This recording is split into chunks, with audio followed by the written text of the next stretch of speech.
Welcome to the Football Show on PLZ Soccer's YouTube channel. I'm Peter Martin. Alan Ruff and Allison McConnell are here with me on the show. If you'd like to join the football family, why not hit the subscribe button and you'll get all the breaking news and of course unique video content as well. And if you download the app, it's all at your fingertips on your phone. We are delighted you join us on Scottish Cup weekend, Saturday and Sunday football to savour. We'll have a wee look down south as well at the English Premier League, have a chat about some of the deals that are getting ever closer for clubs, some that are your favourites as well. If you want to post anything today and catch the eye of myself, Ruffy and Allison, you can on our feed on the YouTube channel as well. So with that in mind, lots to talk about. Just let's have a quick flick back, Ruffy, to what was happening in midweek with regards to the football. Rangers 3-0 against Aberdeen. In the end, comfortable. Left it late for the last two goals, but got the job done. Yeah, I thought Aberdeen made it particularly easy for Rangers. You don't want to go to a club like that and lose a goal so early. Such a clumsy goal as well. And after that, I don't think they laid a glove on Rangers. Rangers just couldn't get the second goal. And as you say, it wasn't until the injury time that they got them. But I think it was an easy win for them, but I think Aberdeen made it a lot easier than what it should have been. Yeah, the other thing about it, Ali, you and I discussed it on the Journals programme in midweek, which is quite simply, there is a strange obsession in football at times with sticking to or embracing a certain culture in the way football is played. And we talked about that, roll the ball along the back. Now, admittedly, Nielsen, the Aberdeen midfielder, was in an unusual position as a centre-back. But to ask for the ball inside his 18-yard box, our Ibrox, is asking for trouble. And Tierney said, thank you very much. Absolutely. I thought Aberdeen played themselves repeatedly into trouble on Wednesday night. In fact, by the time that goal went in, was it 13 minutes or so, 14 minutes, they could have been 3-0 down, conceivably could have been 3-0 down. And so many of those chances came from being sloppy at the back in terms of the distribution and just cheaply conceding possession in and around their own box and just inviting pressure onto themselves, just real architects of their own destruction at points in the game. We did speak about it on Wednesday about this modern propensity for teams, regardless of level of personnel, to persevere with playing out from the back. And I think there has to be points in a game where you compromise on a certain kind of style if you want to go and take something from it. Yeah, and watching that game, Ruffy, I never felt at any time that Rangers were looking uncomfortable. I just always felt that Rangers, if they needed to, could have gone up a gear again and been able to see them off. Although a lot of people will look at it and say, OK, 13th minute the goal, and then they made heavy weather of it, but Aberdeen didn't really look as if they were a threat. No, they don't, and somebody will have to sort that out very, very quickly, I think, for the first part of the season when they were untouchable, you know, and getting every result and all the praise that was going. You know, it's amazing how backward, I mean, it's the nucleus of the same players that they've had. You know, you just as a manager, particularly him, will be going, what is happening here? But they nearly, if it's a lack of confidence, they need to get a win right away. Yeah. Sense it, actually. They played like a team completely shorn of any belief or confidence. 12 games without a win, Ali. Nothing about them at all. Ibrox got a bit antsy as the second half went deeper and you're missing chance after chance and it's only 1-0 and you're thinking Rangers' recent performances and results across Christmas and New Year period might lead you to think that they could concede one despite enjoying this, this absolute glut of pressure. But so there was a kind of anxious element within the stadium, albeit that Rangers dominated, but there was nothing about Aberdeen, absolutely nothing. Yeah, and when you look at the run of games coming up, obviously Fraserburgh we'll discuss in the Scottish Cup, but Manchester United away, Dundee United away, Union Saint-Gilloise on the 30th of January, before this transfer window closes. So there's a little period there. I mean, United's one of those ones where they look flaky at times and, you know, potentially something that Rangers could get from it. Rangers have been good in Europe. So these are the games that maybe just eases the pressure on Fraser Thornton and, of course, Patrick Stewart. And the new board needs a bit of time where the manager has to just keep producing half-decent performances. Yeah, I think they've done well sticking by him. You know, to a certain degree, obviously, he's been told exactly what for here to the end of the season he has to do. And winning a couple of the games that you mentioned would help him do that. You know, they'll consolidate second place, a good run in the Scottish Cup, you know, things like that. But certainly they have to keep being positive because they need to keep their fans on board. You can't have people going into games and fans protesting every time they feel like it. Yeah. OK, they got the win in midweek. We'll talk about their Scottish Cup tie as well, and you can give us your thoughts. We're going to quickly talk about the Dundee Celtic game as well, and then move on to the Scottish Cup. But thank you to so many of you for your comments, as ever. We always like to read out as many as possible. Gary Connor says, Peter, surely you haven't fired Tam after just one show. I mean, honestly, it was really funny because I don't know if you read some of the social media. I always tell everybody in here, you know, don't take the social media to heart because even the nicest person in the world gets it in the neck, Ali. But you know, when Tam actually was first class on the Footballers Football Show on Wednesday, which is a great show. It's a great concept of four footballers just talk football. And, you know, a great guest in John Rankin. But honestly, the abuse, get Pedro to... This is fantastic. You know, it was just great. If you had a thin skin, Ruffy, you'd just be sitting sobbing in a corner. Yeah, well, as you know, I'm not part of that, part and parcel of that. Because you're light. Yeah, I mean, who doesn't like? Who does like somebody saying something nasty about them? Yeah. So, you know, Tam's used to it. He's just half the course. Absolutely. You can tell it's Scottish Cup weekend because Tam's in Tenerife. It's a disgrace, Ali, isn't it? I mean, honestly. One show where the boy thinks he's made it. Well, I was going to say to you, it must have been a rider in his contract. You know, blue M&Ms only, and then move on from there. There's no point in me looking at him because he's 5 holidays a year. I mean, when was the last time you had 5 holidays in a year? Yes, I've never had 5 holidays in a year. That's a goal. That's a lifetime achievement. That's exactly what the goal should be. But nevertheless, John says Aberdeen were dire at Ibrox.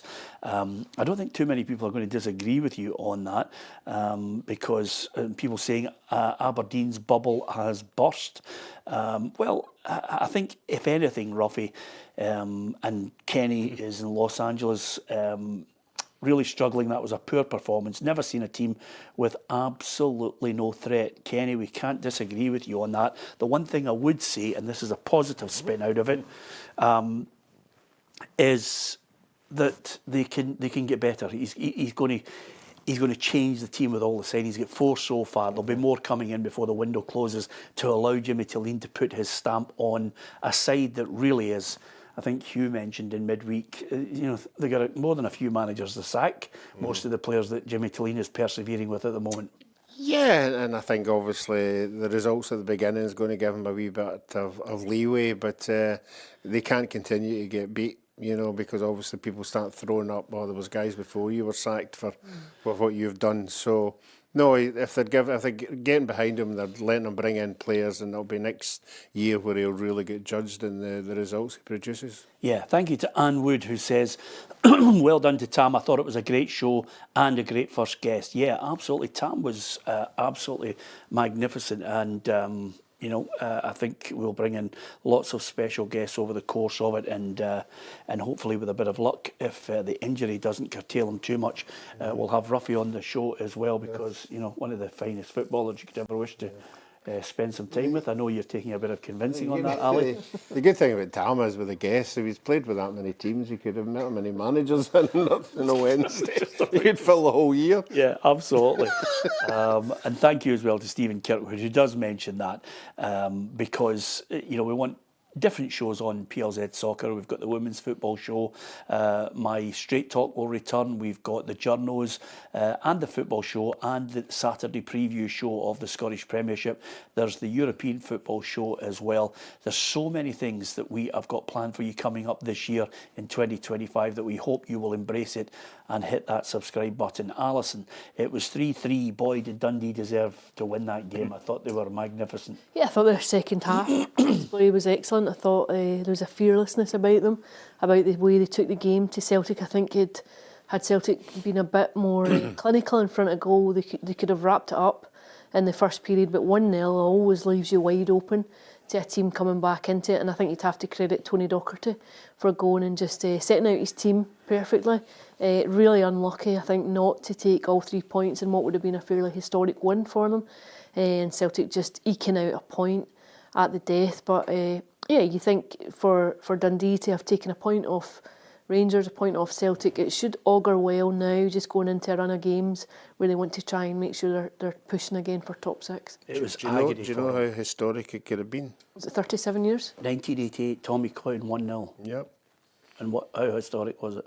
Were That you was in my goal? first game. Was that your with first? Celtic? Was that your first game? First game at Dens Park, yeah. Yeah. 1-0. I knew there had to be a reason. By the way, was it an easy one, or was it down to Tommy being his usual genius? No, it was a ball come in for the right, and I think he just came in at the near post and just nicked in front. Yep. Beating at your near post again. No, it was 2 centre-half's fault, wasn't it mine? Brilliant, I love the way you've just... Isn't that amazing? A long time ago since Celtic have been lost at Dens Park. Yeah, what's more amazing is the fact that you can remember the goal. Were you hoping that mantle was going to be handed over? I was just hoping nobody brought it up before it. Brilliant, Ruffy. Anyway, they did deserve their... you might disagree. Did they deserve their win?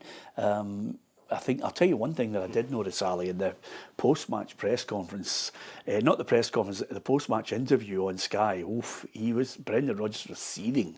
No wonder that you've just watched your team ship 3 goals twice in the space of a couple of weeks.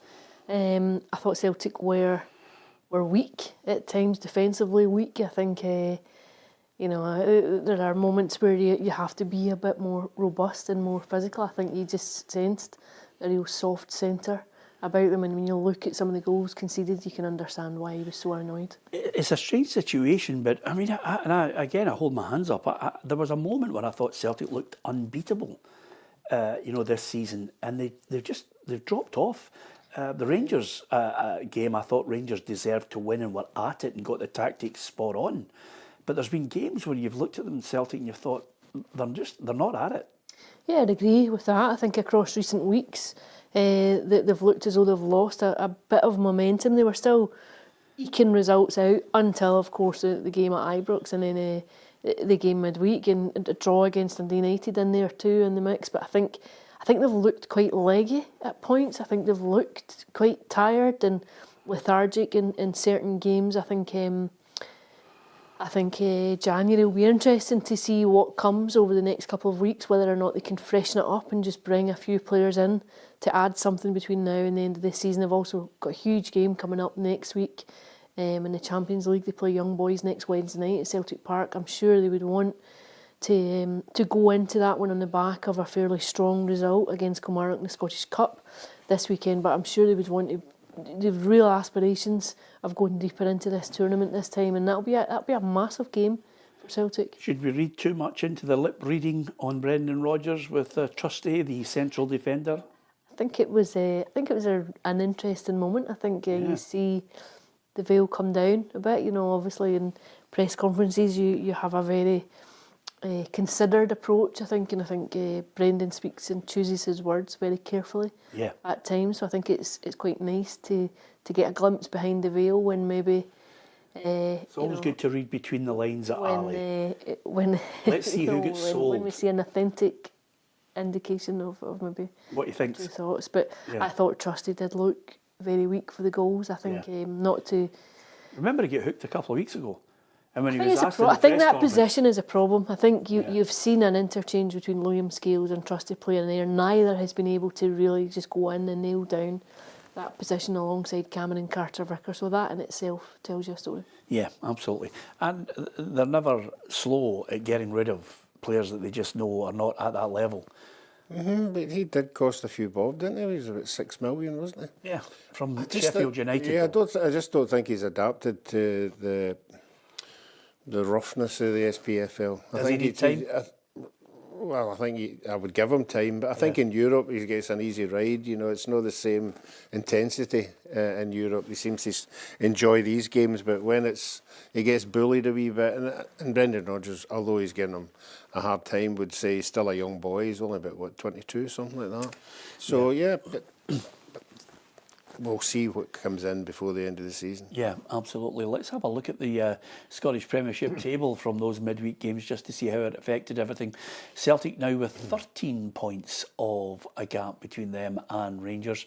And of course, when you look at Dundee, pushing to try and get into that top six along with St Mirren, it's tight down there. Oof, it's tight for about, you could throw a blanket over, 5 clubs that are trying to avoid any kind of slide there, Ali? Yeah, other than St Johnstone, you basically just think like the bottom half of the table. So I think St Johnstone are gone. I think that's gone. But everyone else, I think, will know if you can piece together a sequence of results. 2 or 3 wins would really push you right up the table, as you've seen with Hibs. Yeah. I think it's an odd campaign for that. I'm not sure I can recall it being quite so tight amongst maybe 6 or 7 clubs.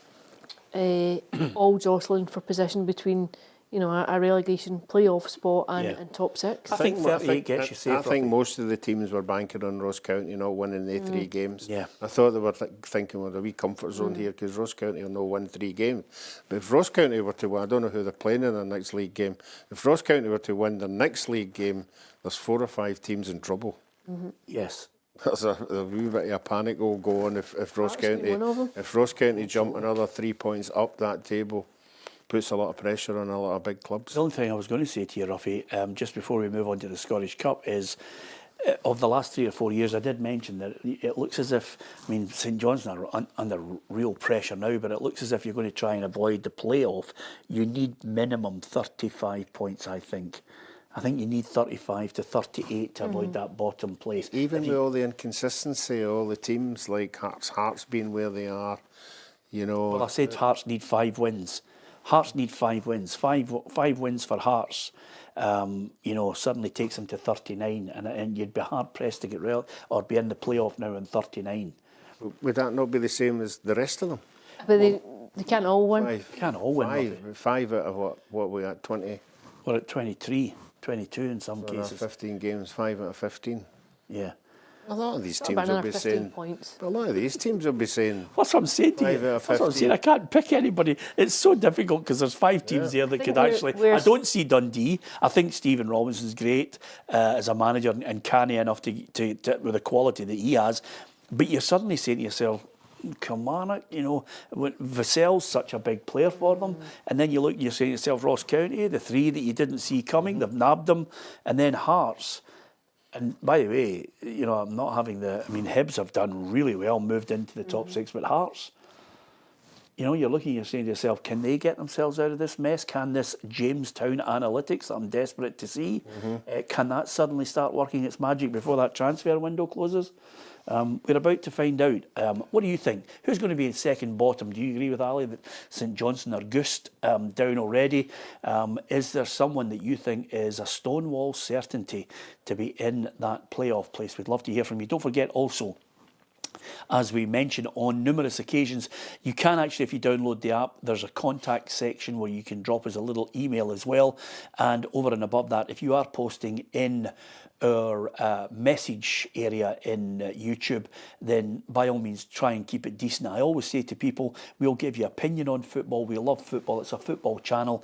If you want a one-sided approach where your club can do no wrong, we always say go to Club TV. There are some people who obviously want to listen to people telling them that their club is absolutely fantastic, and we like that, Ruffy. We like promoting club football where you can go and see the positives if you've been pumped 6-0. Yeah, but as you say, some people don't want to acknowledge being pumped. Yeah. 6-0, you know. I thought the fifth one was offside. Yes, Yeah. yeah, something like that. Aye, but no, we're not like that here. We just give you the opinion. Yeah, and thanks to so many people for reminding us through the week what we are. Yours is still the top. Yours is the top abuse that I've... When you walked into the office and said to me, are you allowed to say? You can't say. No.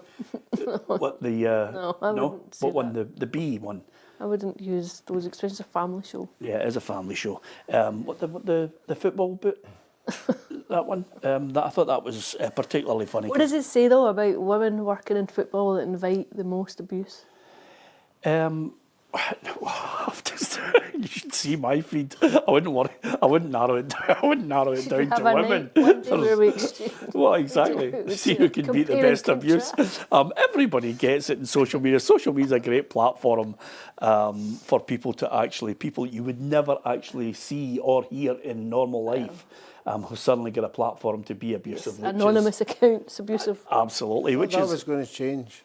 sorry. I thought there was something, a law coming out there where you would have to stop using these hiding behind names. You had to put your own name. I thought that was coming to thought it was YouTube. on. I don't know. It might come.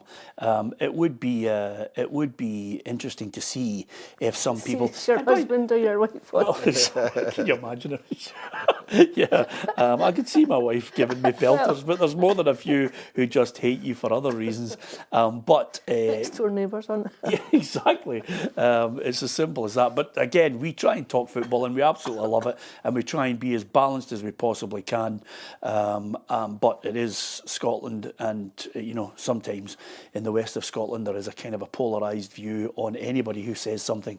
Here's the graphic. First one we'll look at, and I'm going to, before we get into depth on some of the teams, Ruffy, have a look at the first graphic and see if there's a cup shock there. Brecon City Hearts, Broxburn against Ayr, Cove Rangers against Forfar, Dumbarton Airdrieonians is in there as well, and also Dunfermline against Stenhousemuir, Elgin City against Aberdeen, Hamilton Accies Musselburgh, Hibs against Clydebank, Queen of the South St Mirren, or Queen's Park Montrose. In that first set of fixtures, is there a shock for you that you're going to pick?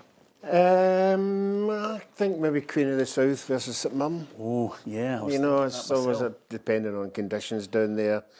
I think they're on a wee run just now. St Mirren not really firing on all cylinders, so I would probably keep my eye on that one. Yeah, Ali, if you were picking one? Not really. Not having it? No, I think St Mirren will win. I think they'll come through that one fairly comfortably. I'm trying to get this pie off my face. Yeah, absolutely. Don't worry. I know, I was going to say, don't worry about Ali giving you absolute pelters. And that's why you're here, Ali, all these years of knowing you. Let's not accept it, but... Nothing personal. yeah, I mean, St Mirren have had 4 defeats in the trot, though. I've had 4 defeats in the trot, but they should have enough, I think, to go and prevail against Queen of the South. This is what the manager, Stephen Robinson, makes of it all. Listen, in between the two 18-yard boxes, we were excellent at times, and we played some really good stuff, created chances. You can't really do a whole lot more than that. Look, this has been an issue at clubs like St Mirren for the last 100 years. You don't buy 20-goal strikers. You can't get and hurt 20-goal strikers. That just doesn't happen. So we have to keep working with people. We have to keep trying to improve them. And listen, we had enough chances to win the game, as you rightly said. Unfortunately, we didn't take them. I think he was talking about last week's game there. Yes, Wrong I think that clip was on it. Stephen Robinson, but we will get back to it at some point. Are you fancying, give me your prediction on then, if you think it's going to be a cup shock? I'd go probably 2-1 Queen of the South. 2-1 to Queen of the South. Okay. You stuck your neck out early, Ruffy, and upset Yeah, well, a few I buddies. was looking at all the other games, and the other games look a bit predictable, don't they? Elgin and Aberdeen.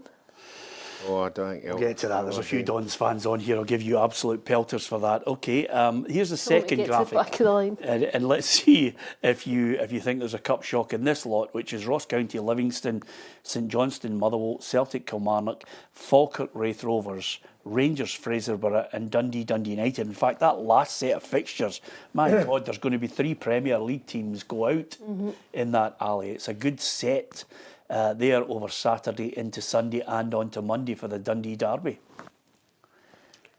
The only one I can look at is the Livingston one. Livingston, they're Going up to Dingwall. capable on their day, making it hard for anybody. But Ross County have showed a good bit of form there. But I think the other games do look a bit, they would be shockable, You know, and I think they all could beat each other. Yeah, of course, Brecon City Hearts is tonight, 7:45. If you can convince, if you are one of those people who's in control on the telly, and you can convince any of your family that Brecon City Hearts is Friday night. It's a big one. Again, that could be very awkward for Yeah. Hearts. I think, again, you would expect them to find a way, and it should be comfortable. On paper, the evidence is that it should be comfortable, but when you're in a run of form like this and confidence is low, I think it will be awkward. I think it will be fairly tricky. I think a lot of people might tune in just to see, a bit like when you go back a couple of... And we both had partners who basically said, you know, you're no longer allowed to watch what they called piddly games. So we're only allowed, Ruffy, to watch big games. If it was a piddly game, and whether it's Celtic, Rangers, Hearts, Hibs, there's not been enough of the transfer activity which has suddenly got people thinking, oh, I'm getting excited. I haven't seen anybody you thought. I mean, Aberdeen have brought 4 players in. We're starting to get to see, they dropped in a couple against Rangers, but you're waiting to see if there's going to be any dramatic activity. The Tierney one, Kieran Tierney, has just gone on. I think it's been going on that long, it's becoming tedious. But Brendan Rodgers had this to say on Alex Vaya, who's on loan from via time here. He enjoyed coming to Celtic. Front, have to be honest and open with him. He knows absolutely the picture here. My honesty and commitment will be with him first and foremost in terms of what the situation is. And of course, I think that's fair because you can't have 3 left backs.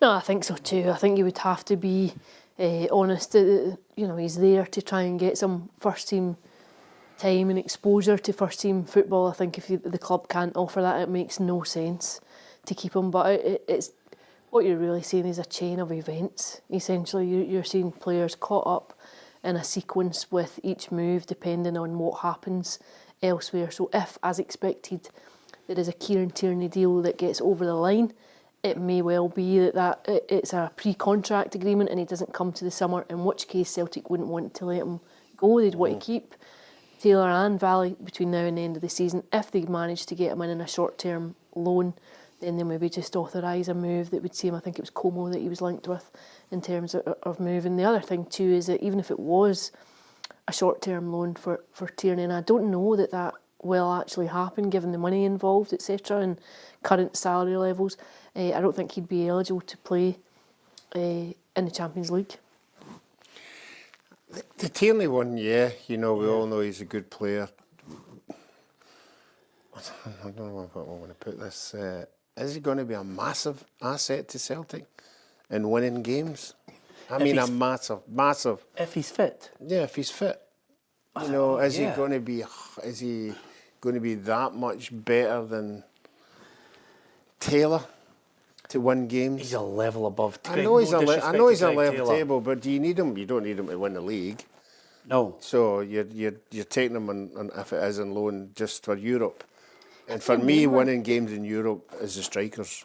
A striker wins you games in Europe. So midfield win. I don't see like a centre half come fullback wins you that many games. The way if you know that what I mean. Celtic play and the way that Tierney plays, that if Celtic are on the front foot, he's almost another attacking dimension. The way that Celtic play with the inverted fullbacks and getting up and down the pitch, and getting balls. Like God, you saw it just with Arsenal the other night. That going on and flashing a ball. I don't think too many Arsenal fans are happy he's leaving. I think there's been a real. It's always. I'd always be wary of taking anything in social media as a barometer of that, but certainly there was a flavour over the last couple of weeks of that Arsenal fans might have quite liked to have kept him. I think he does elevate Celtic. I think he does lift the standard, and I think he's only 27. He's still got a long time ahead of him in the game, and I think he goes back to the club when and if the deal is done, that he goes back as a much more mature player and having been exposed to the very top level of football across and are you going to play him? Years. Are you going to play him the way they keep wanting him to play for Scotland, like a centre-half? I think Three and that's a an option. centre-half. I think that gives you another option. I think you know, if they get him, I can only see them bringing in one other player. But you know, that's for another discussion. There's talks to. I mean, the speculation about other players too. It's not really going away. Kyogo's been linked with this move to Rennes. That's bubbled under the surface for a while too. So it'll be interesting to see if Celtic come out of it intact, not having lost any other players, and what else they might add. I think January's a difficult window. I don't see a catch chance in hell of Kyogo leaving that building, just because I think there are people. Here's a custard pie here. Yeah, I don't mind it.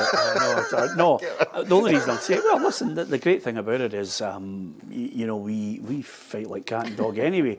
But I don't see him leaving because, quite simply, I don't think enough people are convinced about Adam Ida. For the money they've spent on him, and the fact that he really hasn't set the heather on fire.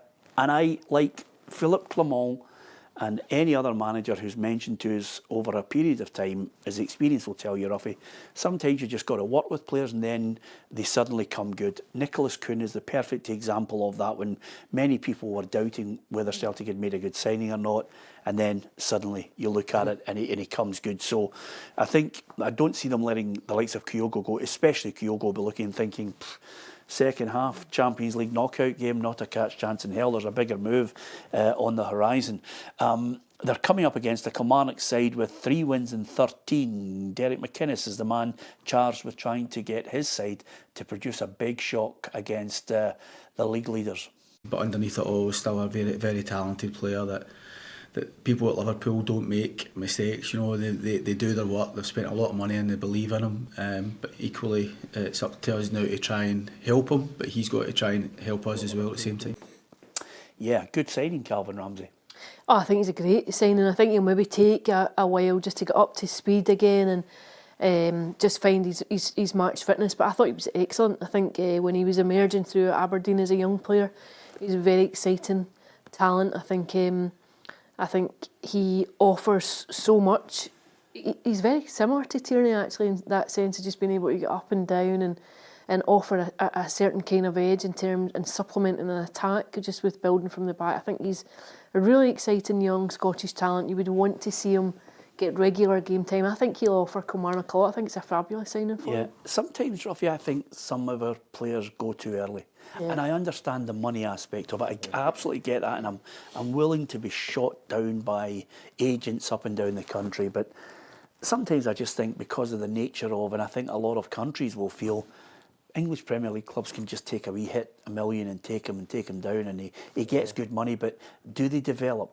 Do they get regular football at a level that they're getting up here, where Lennon Miller's getting regular games, and I think he's heavily influenced by the advice of his dad. Mm-hmm. Well, they don't develop if they're not playing games, you know, and then at some stage they've got to say to themselves, you know, how long do I stay here for? I mean, there are a lot of players at clubs who are quite prepared to sit for 2 or 3 years and try and break through, but I mean, it's 2 or 3 years of your career, and I know the aspect of the money side of it is very, very good, but until it actually happens to you, it'd be very, very difficult to turn down. Yeah, you're still... No, I'm not. You're still upset about the Man City move, aren't you? No, you could have been a Man City goalkeeper. Well, I know, but it never happened, so there's nothing. When I looked at your chewing gum card, I thought, Man City, I'd never have swapped you. But when you were in that Partick Thistle, I said, I'll swap you. And for the benefit of people of a certain age, you could actually buy, they do call it match attacks now, Ruffy, right. Where you could actually buy a pack, and it had 6 footballers in it, and it had details of them on the back, and you got a chewing gum. Not the Panini ones, the other ones. No, the other ones, the early ones. The early years, they were solid card. Mm-hmm. And I had every hairstyle of yours that you had down through the years. There is one that had the one they cut just right across. Did you have a bowl cut? Just right across it was. I can't remember what year that was. Yeah, you were wearing a... The Panini ones were good. When we all thought at Partick Thistle we're signing up for Panini. Much to think we got a year. £100? Signing the Panini, to be part of the Panini calendar. Yeah, brand. A £5. A £5? Did you get a £5? £5. Wow. £5 contract. That's not bad, is it? And I bet you've still got your football cards. Don't throw it in away. Shut it, Ali. I've got them. I still have them intact in mint condition, and they are when the. And is it bad, Ruffy? Is it bad that I'm a hoarder and I like memorabilia? Because my wife would easily throw it in the tip. Well, I mean, you've got a few of them. I've seen them. Yeah. You know, even the World Cup ones as well. Yeah. And the Scottish and English ones, yeah. Yeah. Not for me, I like looking at them. Yeah, absolutely. Are you a hoarder, Ali? No. No, you're just throw everything out and wow, some dodged a bullet there, didn't I? So who likes to hoard? I don't know about you. What's your best bit of memorabilia? Ruffy, what's your... Oh, yeah, I know your best bit. I'm hoping you hand it over to me. No, you keep telling me, have a look. I was up in the attic because my wife thought we had a mouse up in the attic. And when I went up there and I started rumbling through a few boxes and that, I found the Queen's Jubilee jersey that we all wore. I think it was... You said you couldn't find that, I found it. Aye. Is that right? The moose had found it before me. Is it right? 3 holes. Yeah. But it's still got the Queen's Jubilee match on it. It was... Do you know what the colours were and why they coloured? Green and blue. No. Are you sure? No. Green and purple? No. I've got the pictures of it. Blue and orange. Because Iron Brew sponsored the game. Oh, is that right? Right. Wow. And you've still got that I've top? still got the Queen's Jubilee and the silver to go with it. Yeah, that's a belter. Yeah. Funny the things. That is Do you not have fantastic. any of your shirts up? Do you not have any? I kept my good ones and sold the other ones. He sold a wad of them before I actually got to work with him and didn't know the level of maniac I was actually going to work with. He had all these, and I phoned him and I said, because he worked for Real Radio, I worked for Radio Clyde, and I phoned him and I said, Ruffy, are you selling your stuff? And he said, yeah, it's on auction.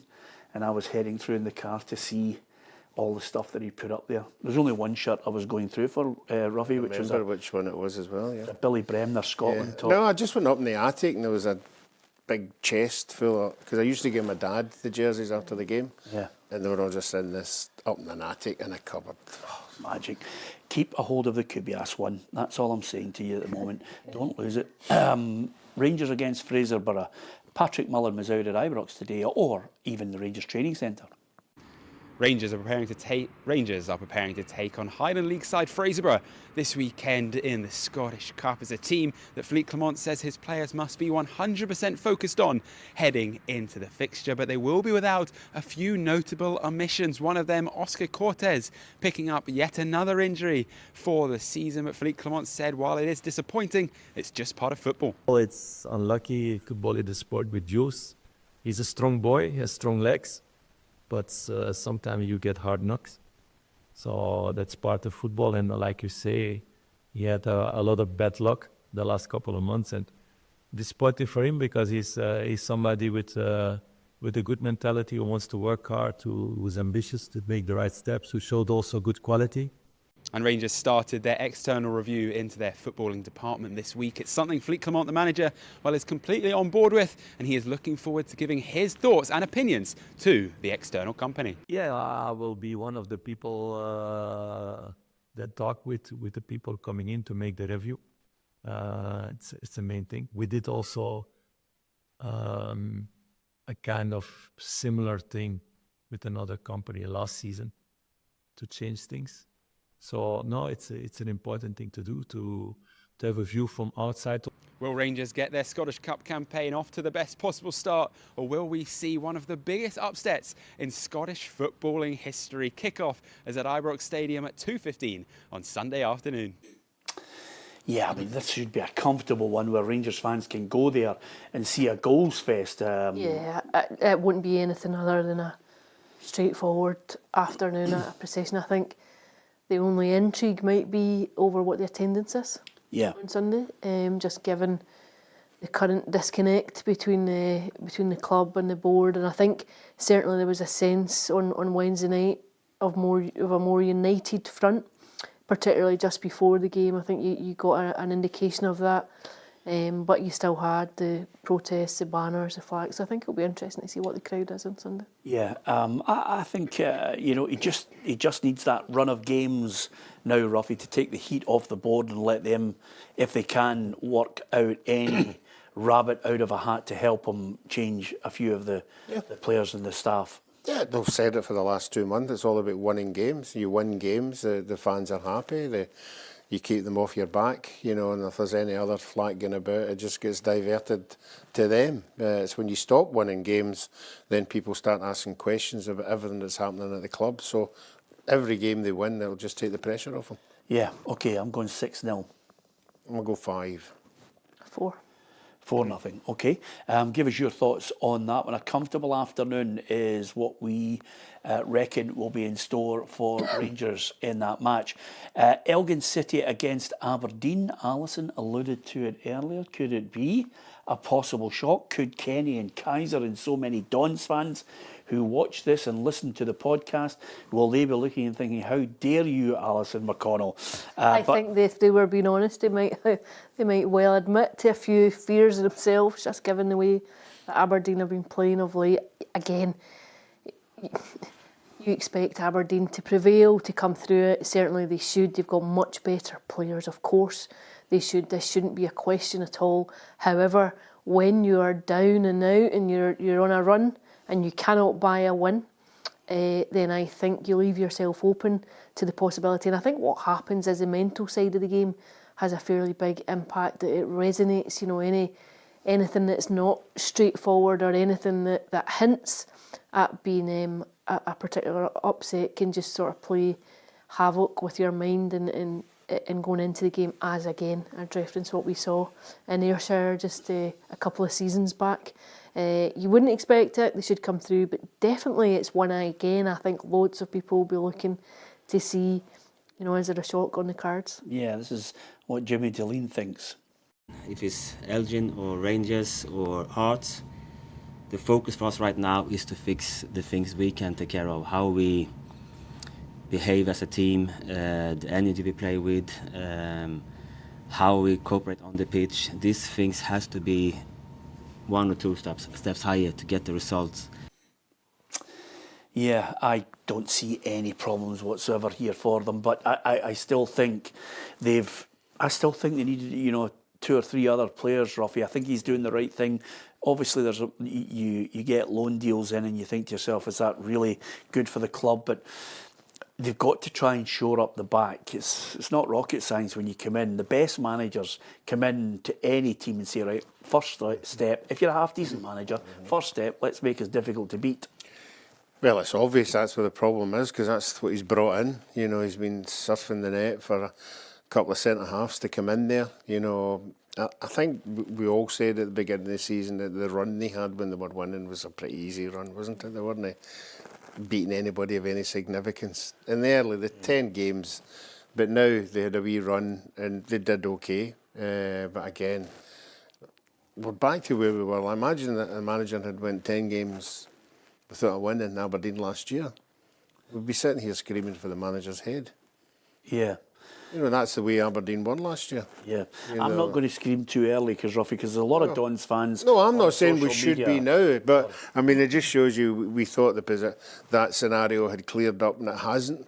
So somebody has to get their finger on the pulse and say, why is it? And if you're saying it's because there's too many players been there for too long, it needs a complete clear out, then we'll have to wait and see if that works. But I do think, I agree with Allison, if Elgin were to score first, there better be a lot of characters in that Aberdeen side.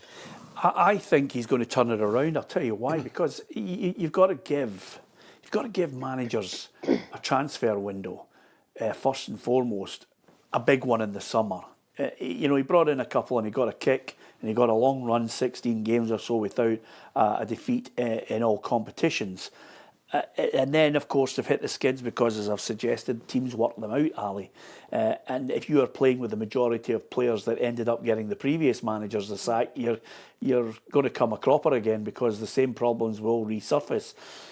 I think as he slowly but surely gets people in, they'll start to turn it around. That's just my own observation of it. If they don't turn it around and he just keeps hitting the skids, then obviously I'll have to go on social media and absolutely batter every Dons fan who questioned me suggesting Neil Lennon or Malky Mackay for the manager's job. But I think Jimmy Deline, there's something about him. I think he'll get it done. Yeah, I think they probably need a win. I think one win might just kickstart them again. I think they've been in free fall the last couple of months. I think that defeat to Celtic, when you look back now and reflect on that 6-0 defeat at Hampden to Celtic, I just wonder if that was a bit of a watershed moment for them. I think they had gone to Celtic Park prior to that. They'd got a draw, they'd come from 2-0 down, left with a point. Do you think they believed the hype?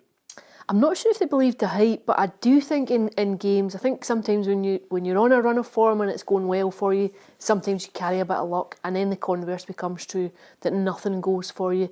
I thought they were abject on Wednesday night, I'd have to be honest. You were at the game. There was no fight about them at all. I think for a game against Rangers at Ibrox, you expected so much more about them. I thought they were insipid, flat, they were disjointed, they were clumsy, they were slack in possession. There was nothing about that performance that you would say this is a team that's about to get it together. However, he's brought in a couple of players, 2 of them in the bench that come on and got a bit of game time.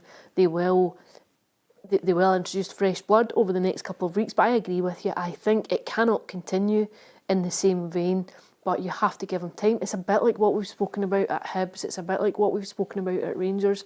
You cannot continually change a manager and not look at the structure behind the club and say what's going on, that no one's getting any time. He has to be given a bit of time to see what he can do. And I think had you to present the points tally and where they are now to Aberdeen fans at the start of the season and say, would this be acceptable to you where you are now, you would have taken it. But what you've got is 2 extremes within a season. You've had this purple patch to start the season where they were blowing everyone away and raising expectations, and all the Aberdeen fans were super enthused by it. We had the flares and the flags and everything on sellouts at Pittodrie. Flags still going. Flags still going. At half-mast. In the North Sea. And then, of course, then you get to the other extreme where it is they've been utterly appalling of recent weeks. I think he will get to the end of the season, no doubt about it, and I think he will have time. I think he will.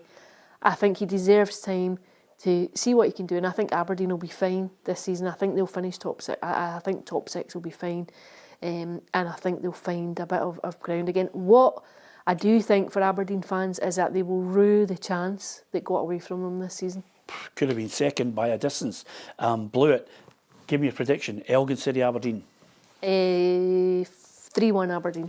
Yep. 2-0 Aberdeen. 2-0. Clean sheet. Clean sheet. Brilliant, Ruffy. You're going to keep Don's fans well happy with that. And I don't think... somebody says, I thought PLZ Soccer had the lads you can't understand to cover the Aberdeen games. And it's ridiculous. I mean, Kobe is as Scottish as they get out. I love Kobe. Fantastic. He's a young reporter. He's doing absolutely fantastically well. He's been magnificent this season. Great, brilliant. In fact, if you were to, we have a system in the. 18.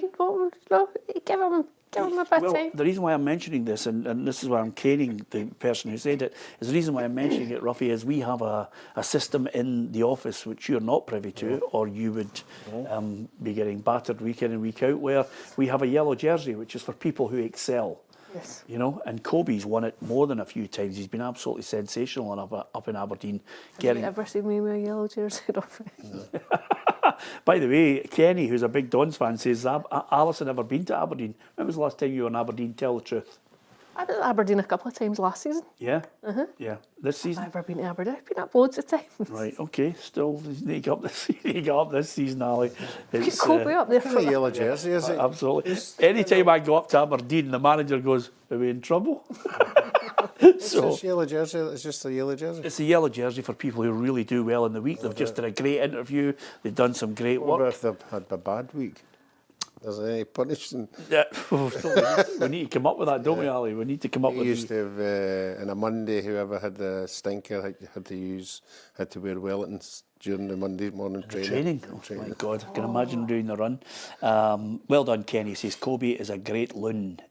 You're right, Kenny. We love him as part of our team. And by the way, do you know what? That's exactly what I was going to say. See, when I say we're having a Christmas party or we're having a party in general, Kobe's the first one to text me. He said, and by the way, I've booked a room. He's on his way down. He fits well in. That's my kind of guy. St Johnstone, Motherwell, Stuart Kettlewell on this Scottish Cup campaign. At the weekend past, we're the same. We sit the same But again, as always, we'll support Paul the best way we possibly can. And the medical guys have got that process well up and running to try and start his recovery as quick as we possibly can. But you know, I think by the information that's been put out there, I think we'll all understand that that looks like season over for Paul, which is really disappointing. Yeah, looking at the game, the two teams, if you were looking at the way they're playing at the moment, I think Motherwell should feel confident they can go there and get the win, and St Johnstone's misery continues. I think so too. The only thing that you might argue for St Johnstone is that just this game offers a bit of freedom rather than just away from the pressures and the depressing nature of the league campaign and where they are, that this is a one-off game. It might actually just feel a bit liberating for them to go into it, knowing that it has no impact on what's happening. I do, in saying that, however, I think Motherwell will win. Okay, let's get the overall predictions then, Ruffy, not mess about. Brecon City against Hearts. 3-0 Hearts. Right, I'm going to go 3-1 Hearts. 2-0 Hearts. Broxburn against Ayr United. And Ayr United are really pushing Falkirk now. He's doing well, Scott Brown. I'll say 3-0 Ayr United. 2-0 Ayr 2-0. United. Yep, I'm with you on that, Ruffy. Cove Rangers against Forfar. Home game for Cove. Oh, 2-1 Cove. Yep, same. 2-0 Cove. 2-0 Cove. Clean sheet. Oh, brilliant, Ruffy. You love that. Dumbarton Airdrieonians. 2-1 Airdrie. Yep. We're doing a stinker of a season. Yeah, you're not having it? I'm going to go for Dumbarton. I'm going to go for Airdrie to win 2-1 as well. Dunfermline against Stenhousemuir. Dunfermline. Yep. 3-0 Dunfermline. Okay, emphatic. Aberdeen against Elgin City. I think we're all agreed Aberdeen are going to win that. The Ackies, John Rankin was in the first Footballers Football show.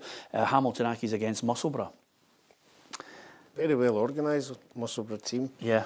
But I'll go Hamilton just to win. I was just about to say to all the Musselburgh fans, I apologise profusely for getting your hopes up there that a Scotland legend Who was used to going play tip that team? Who started their career at Musselburgh? was it Pat Stanton? Correct. Thank you. There you have it. And what a player he turned out to be. Yeah. He's. Have you got a favourite Hibs player of all time? Don't say George Best. You got a favourite Hibs player that you just absolutely... Stanton, Before my era, obviously. Before I was there. well, When Stanton I was and Cropley are up there. Cropley, Peter Marinello. Yeah. Getting back to wee Jimmy Arook. Yep. Okay, fantastic.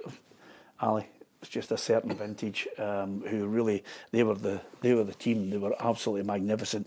So where were we there? Hibs against Clydebank is a great tie. And it's really going back, Ali, to the old days of Clydebank, and everybody remembers some of the players who played there. Jim Fallon used to be the physio who would help me with any injuries, and he used to sit and just regale great stories about Clydebank. I think, I think it's fantastic for that community. I think a big day out and a payday out, you'd like to think, it's a good attendance at Easter Road, that they get a good slice of the pie. And it sustains them now over the next couple of months. I think really tough for a lot of people to see like where they were to where they are now, and still I think a lot of ill feeling about how that was all handled at the time. But I have to say, on the pitch, it's straightforward for Hibs. Yeah, absolutely. And I have to say, one of our reporters, Blair Malloy, has been out there with the Clydebank fans, with everybody connected with the club. And it's one of those classic Scottish Cup journeys where Blair will be on the bus with the supporters as well and taking you in that journey and that little mini documentary, as we call them. I like to do those little mini documentaries. Blair, absolutely first class at it. And that will be out next week. You never know, it could be a cup shock, but we all fancy Hibs. You as well? Fancy Hibs, as Allison said, well done to the Clydebank supporters have stuck in. Queen of the South, St Mirren, Ruffy. Who's going to win? Queen of the South. Okay. St Mirren. Okay, I'm with you, Ali. Queen's Park against Montrose.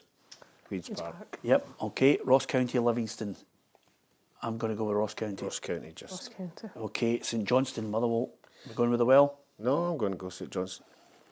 You're in one of those moods today, Ruffy. That's interesting. Motherwell. Celtic, Kilmarnock.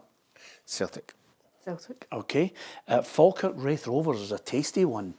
I'm just going to go with John McGlynn. They're going to have a wee mini wobble, but not big enough to lose this game. And an easy day at Ibrox for the Rangers fans to enjoy. A big win, I think, against Fraserburgh. Yes. Yep. Yes. And Dundee against Dundee United. Oh, it's a tough one. And I am going to, at this point, Ruffy, amazingly, it might be controversial, I'm going to edge with the home side on this one. Me too. On the evidence, the Celtic game, they'll be absolutely buzzing. Dundee United are scraping through their games, but I don't think they'll scrape through this one. Yeah, Ruffy, I've got to quickly just go through some quick stuff that you asked for as well, which I think is only right for us as we get ever closer. 17th of January.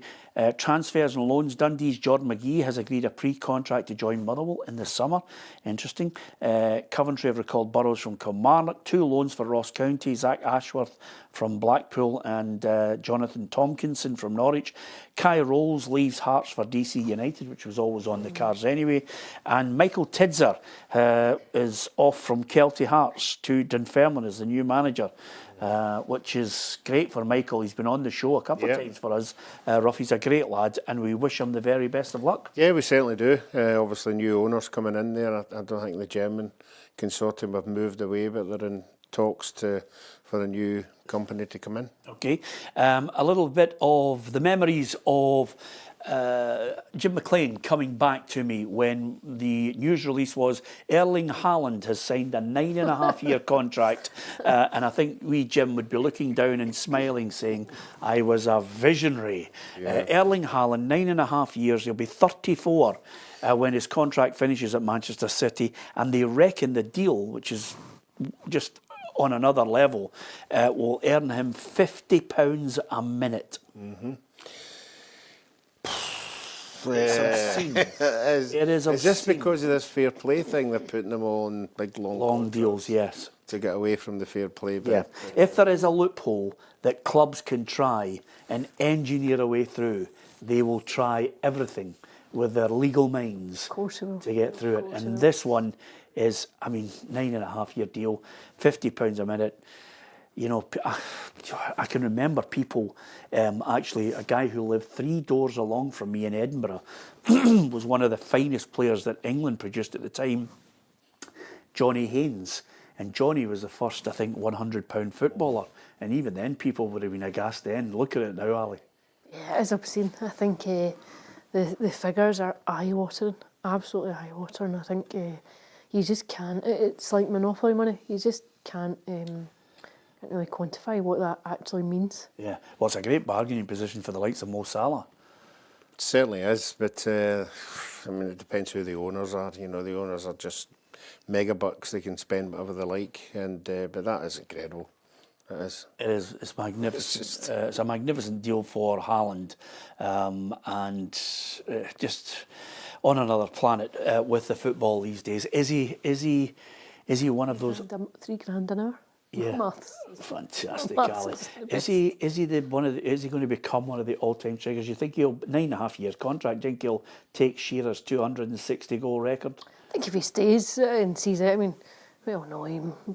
Unlikely that he'll see out that contract, but I certainly think he'll be pushing for it.